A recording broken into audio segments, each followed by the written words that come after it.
দুইটা তদন্ত committee, rail ministry থেকে একটি আর জেলা প্রশাসনের পক্ষ থেকে আরেকটি। আমি নিজেও এখানে গঠন করে দিলাম, যাতে করে তারা এটা পূর্ণাঙ্গ তথ্য পাওয়া যায় কি কারণে এই ঘটনাটি ঘটেছে।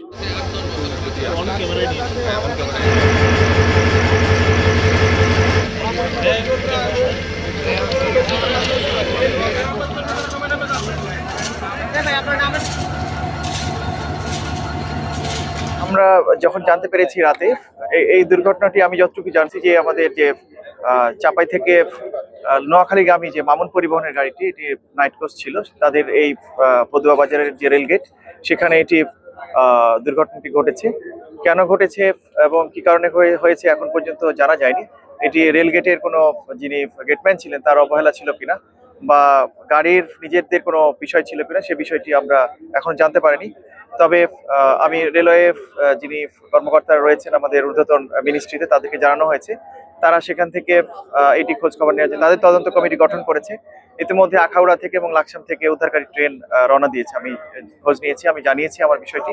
আর কেন এই ঘটনাটি ঘটেছে সেজন্য আমি একটি তদন্ত কমিটি গঠন করে দেবো আমাদের প্রশাসনের পক্ষ থেকে। সেখানে আমাদের বিজ্ঞ অতিরিক্ত জেলা ম্যাজিস্ট্রেট থাকবে, তারপর আমাদের হাইওয়ে পুলিশের যিনি ইনচার্জ আছেন এখানে থানা, তারপর এডিবিআরটিএ, যেহেতু মহাসড়কের ঘটনা এডিবিআরটিএ থাকছে, তারপর রেলওয়ে এখানে কুমিল্লা যে রেল স্টেশন মাস্টার, যেহেতু রেলের একটা বিষয় আছে।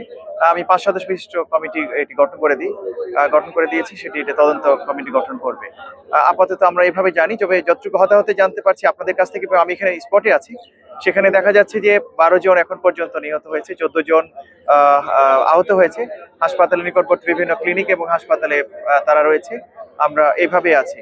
তবে আমি লেটেস্ট যেটা জানি যে কিছুক্ষণ আগে কথা বললাম, আখাউড়া থেকে যে টিম আছে তারা তো আসছেই, এবং সেই সাথে রেলওয়ের পক্ষ থেকে একটি তদন্ত কমিটি গঠন করে দেওয়া হয়েছে তাদের প্রধান ইঞ্জিনিয়ার কে প্রধান করে।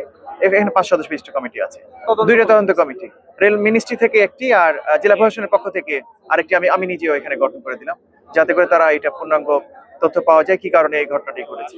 ট্রেন চলাচল আমি এইমাত্র খোঁজ নিয়েছি, আখাউড়া থেকে যে উদ্ধারকারী ট্রেন সেটি আসবে এখান থেকে এই বাসটি সরানোর জন্য, এবং লাকসাম থেকে নতুন ইঞ্জিন আসতেছে, ইঞ্জিন চেঞ্জ করার জন্য। আমাকে এইভাবে ইনফরমেশনটা দেওয়া হয়েছে।